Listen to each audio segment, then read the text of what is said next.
Hi, welcome to Grey Wolf Adventuring. Today we're going to be looking at the new Dungeons & Dragons movie, Honor Amongst Thieves. We've got the trailer that only was posted 2 days ago, so first of all we're going to have a look at who the actors are, and then dive into a little bit of the lore and maybe a few of my opinions on how things are going with the film, and also what we can expect. Looks like Chris Pine is our main protagonist. He's a bard. I enjoy Chris Pine. I enjoy Star Trek and other things like that. So I've always enjoyed his acting, and I think that he suits a bard quite well. He's quite self-assured. He's confident, and so I think his kind of acting style and whatnot will lend to that character really, really well. Brilliantly as well, we've got Michelle Rodriguez, famous in Avatar, amongst a litany of other films. But she's apparently playing a barbarian. I'm not sure what character race she's playing, but it's cool to see a female barbarian. We don't really get to see a lot of that. In a lot of the games that I've played previously, I've DM'd in previously, any barbarian has tended to be either a Goliath or an orc or a half-orc, something big, and usually male as well. So it'll be cool to see how I'm sure she'll be able to, fulfill that part very, very well. I'm excited to see how she goes about it, being a badass. We have Sophia Lillis as, I believe, a tiefling druid. Now, I haven't seen much of her work before, but I'm excited to see how she goes about. I think she's supposed to be a bit of the eyes and ears for ourselves, a bit more of a naive character that the audience can use as a kind of like a conduit to becoming more engrossed in this world. She's, I think, if anything, is going to be the one that is going to be asking the questions and finding out the answers that people in the cinematic world will already know, but needs to be explained to the viewers. We have Rege-Jean Page, famous for Bridgerton, and I think that he's going to be absolutely excellent. He appears to be playing a paladin kind of character, so it'll be interesting to see how he goes about with that, and I personally think that he won't be lasting long in the movie. I think he's going to be killed off quite easily, and we'll talk about that later. There's a few other actors I'm not quite sure of, but one I am, and I'm quite excited to see, is Hugh Grant. Now, he's a famous British actor, not overwhelmingly across the pond in America, but he is, he's comedic and can be serious at times. Now, I'm not sure how he's going to be in the whole situation of the film, but we'll only have to find out. I'm intrigued to see if he'll be a magic user of some kind or not as well. So yeah, let's dive in, I think. So this is the Paramount Pictures YouTube channel, and I've just got it going for the very, very beginning. Now, the first shot we see of them is in a Colosseum fighting arena kind of situation, which, to be honest, in D&D isn't that exciting. They're not really used that much. And I think the reason why is because it's a very inorganic, boring space to have an encounter, to have a combat encounter. You want undulating ground, you want cover, and all the kind of things like that. And so I haven't seen them used a whole amount.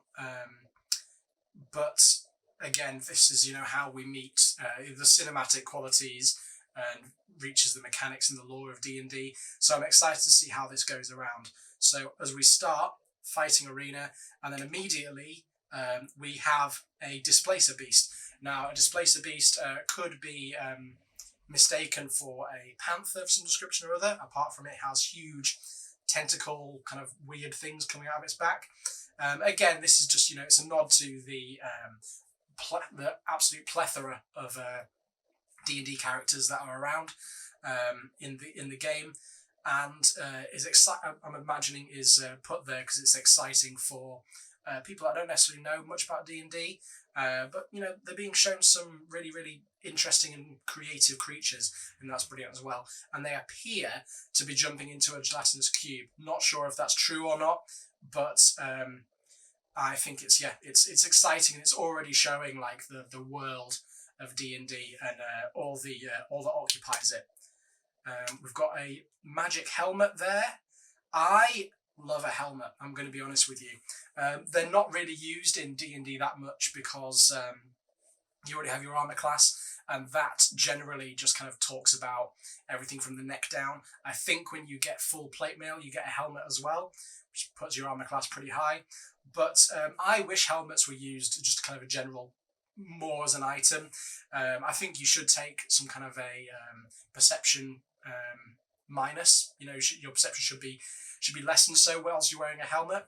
But I think it should definitely add like 1 or 2 to your armor class or something like that. Again, like an item like that, it just feeds the story and helps your player engross themselves in the character a little bit more. And to be honest, I mean, watching a lot of Mandalorian, I just like the idea of somebody kind of actively gearing up or like putting on a helmet. I think that's quite a cool idea. And then again, that's communication between the DM and the player, and then that's how that's influenced the character. I think it's really exciting. So this appears to be a magic item of some description or other. I think this is early on in the film. Fantastic, more Chris Pine. The druid using plane shift there, I believe. I believe she's quite a low-level druid as well. We're going to have to see. And appearing from the sky is a black dragon. Now, they have acid as their breath weapon, which I think is going to be exciting for people that don't necessarily know a lot about D&D to see. We've had a lot of dragons in our media and popular culture over the last few years. And so I think a bit of a twist on that kind of trope will be relief. And I think the majority of the general public watching this will, find this interesting. It's something different anyway, at least, which is exciting.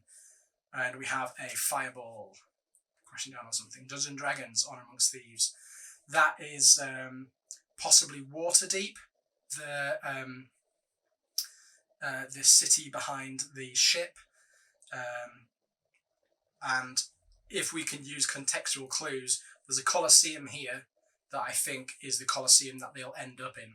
So either they're escaping from Waterdeep after fighting in the Colosseum. We're not quite sure. Things may be chopped up here.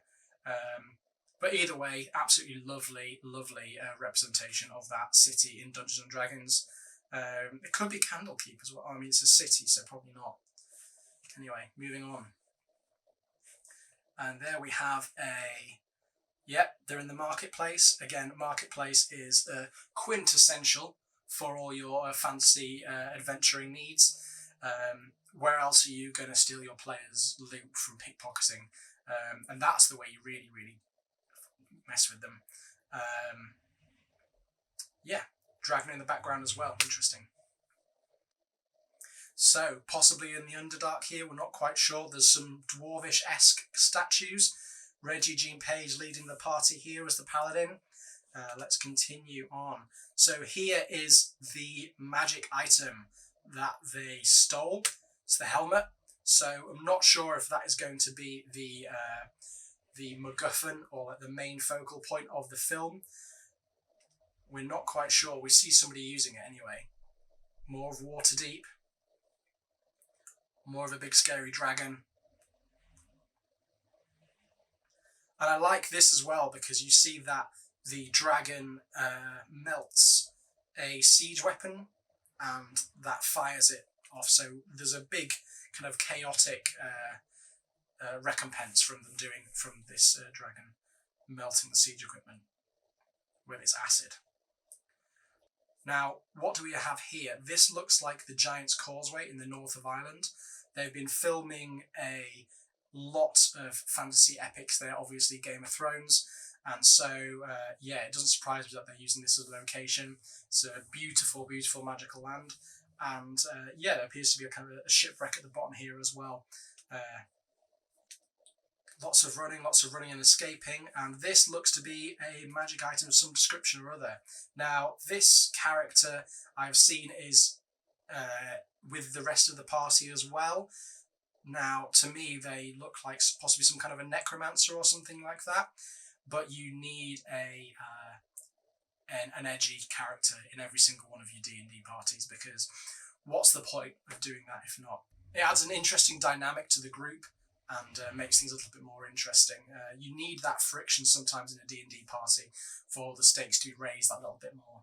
But yeah, they appear to be stealing some kind of a horn or a cornucopia, something like that. I'm not quite sure. Now, this is where I'm unsure if this is the magic item that they shouldn't have stole or the helmet isn't. But either way, we're going to have to keep watching and only find out.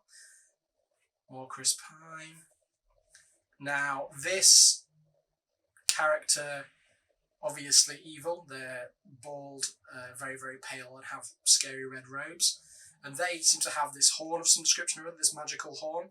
And as we pause it just there, this could be Vecna. Now, if they have done that, absolute genius work from the D&D people, because of Stranger Things and just kind of nerd culture being proliferated into popular culture. Vecna was recently searched more times on Google than Dungeons and Dragons is, which is a ridiculous concept when you think that Vecna is one of the main antagonists in Dungeons and Dragons.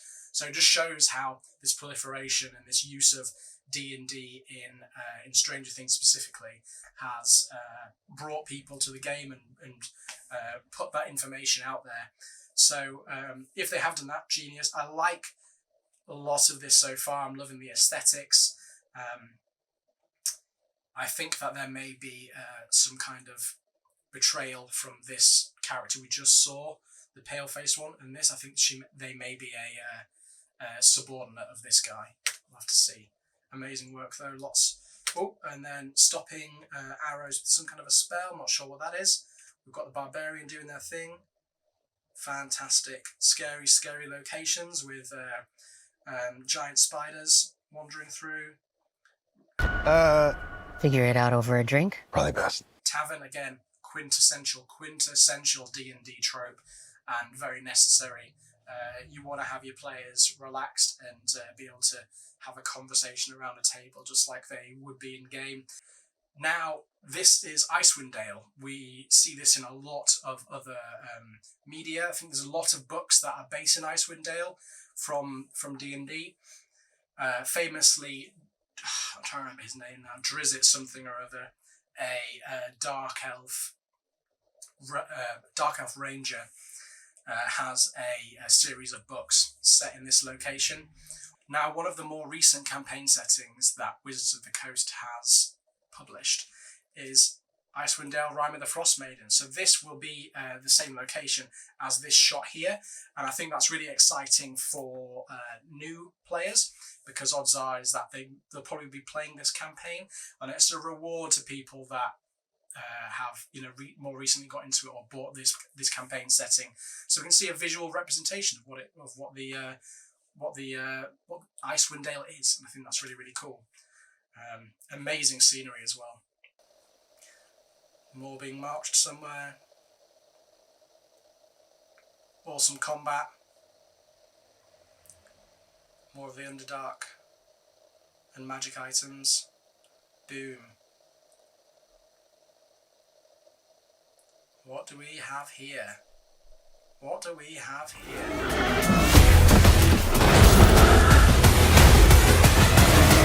What is that again? It's an owlbear. There you go, owlbear. So, this has already had a little bit of controversy. The rules lawyers have jumped all over this. Technically, a druid cannot wild shape into an owlbear because an owlbear is a monstrosity, whereas a normal bear is an animal, and they can do that. That's absolutely fine.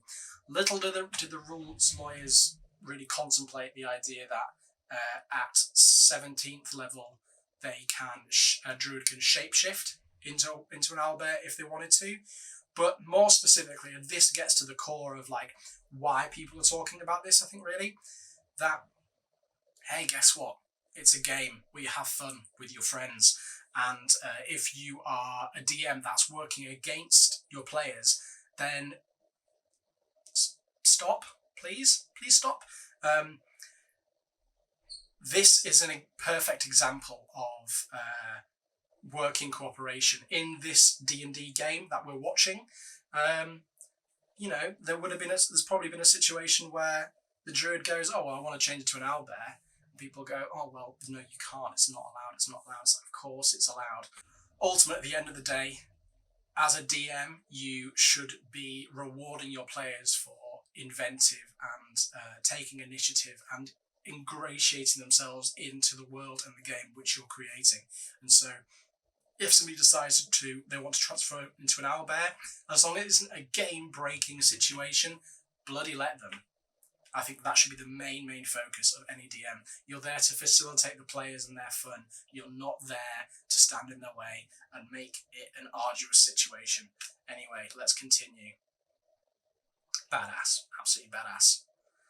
Gold dragon.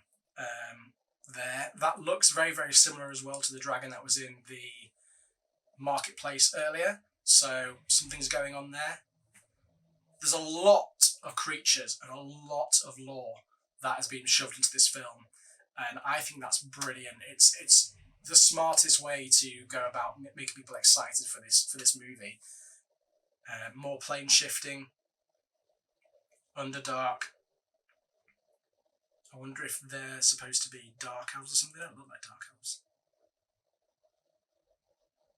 What have we got here? You see immediately there are 5-foot square grids. Now, obviously, that's a trope of any D&D map, and I think it's absolute genius that they've kind of used the physical limitations of the game and the mechanics involved to create a scene. I think that's absolutely genius. And there we have Hugh Grant. Again, there's not a lot of evidence to suggest that he's a bad guy or a good guy or whatnot, or if he even is a magic wielder or anything. So his character is very secretive at the moment. We haven't got a lot to work off with him. And boom, Mimic, fantastic.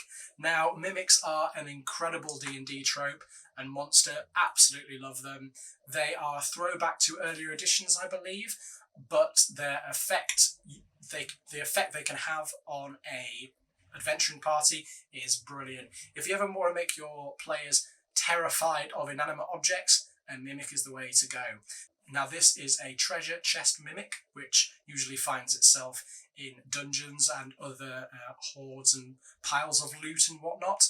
Now, Mimics, when they are still, are undiscernible from any other kind of random inanimate object. That's the best thing about them. They can come in a variety of shapes, sizes and whatnot. But the brilliant thing is that your players are not going to know it's a Mimic until they step right up to it. It opens up its massive jaw and its big spiky teeth and a huge tongue with a sticky proboscis fluid laps onto them and drags them towards the teeth. And that's why they're an absolutely brilliant creature to use in any really kind of setting that you're using them in. More Displacer Beast and them jumping into a gelatinous cube. So again, more and more D&D tropes. Owlbear. And what do we have here? We have a chonky boy. This looks to be a red dragon of some description or other. This is probably early on in the film, I'm assuming, considering it's in the Underdark. It looks to be anyway. And so the reason why I like this is because there's a little bit of homebrew involved in this. So dragons obviously have the ability to fly, which makes them deadly to an adventuring party.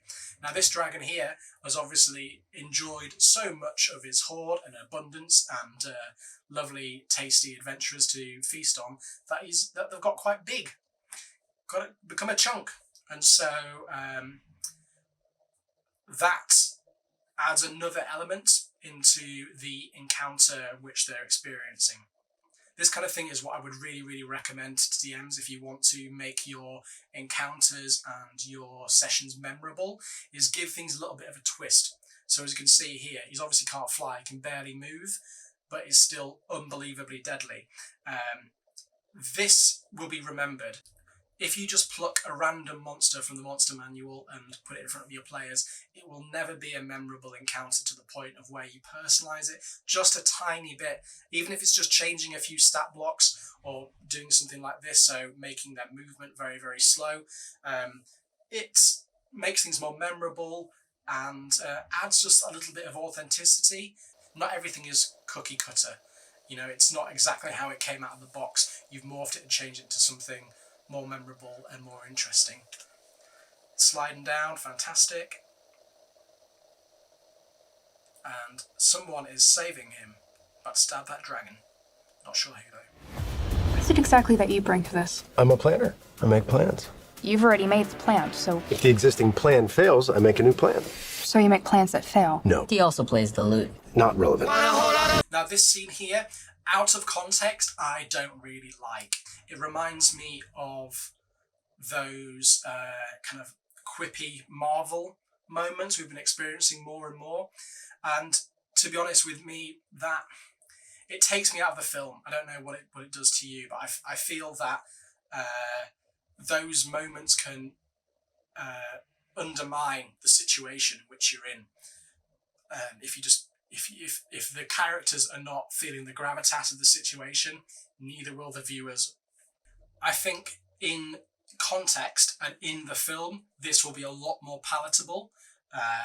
I think it's just it's necessary to have this in the trailer, just so we can understand the characters a bit more. But again, you can kind of tell that that particular interaction hasn't come from an organic writing experience. That has been put there because an executive producer has said, oh, we need more, fun Marvel interactions and whatnot, and so they've thrown that in there. I don't like it. I think it'll be a lot more palatable in the film, but out of context, it just feels a little bit shallow and pulls you out of the film, which is what we don't want. We want to feel engrossed. We want to feel like this world is a living experience. Now, I am super excited for it. The trailer already has shown so much of what I enjoy about D&D, and I am excited to see how they use this vast amount of lore and history and mechanics to create a cinematic universe, which I'm sure they are trying to do. I don't see any massive faux pas in this, really, apart from what I mentioned about the Marvel moments. Again, as a trailer, we can't decide one way or another if this film's going to be good because it's been chopped up into a million pieces. But in terms of showing locations that are famous in the D&D universe, tick. Showing interesting magic and magic items and the context of that in the D&D world looks so cool, and the dynamics between the characters and their class tropes working with one another and advancing how the actors are portraying the characters, I think is absolutely brilliant. I'm really excited to see more of this, and as more comes out, I'll sure to have a conversation with you about it. If you've enjoyed me talking to you about this kind of thing, please make sure to like and subscribe. I would really, really appreciate it. I hope that I've been able to show you a little bit more about Dungeons & Dragons, or give at least a semi-informed opinion. If I've said anything completely wrong, or you'd like to comment on any other topics that I've mentioned, please, please, please write down in the comments. I'll be there as well. I'm really looking forward to having a conversation with you there. In the meantime, I hope you have a great day, and see you for some more adventuring soon. Cheers.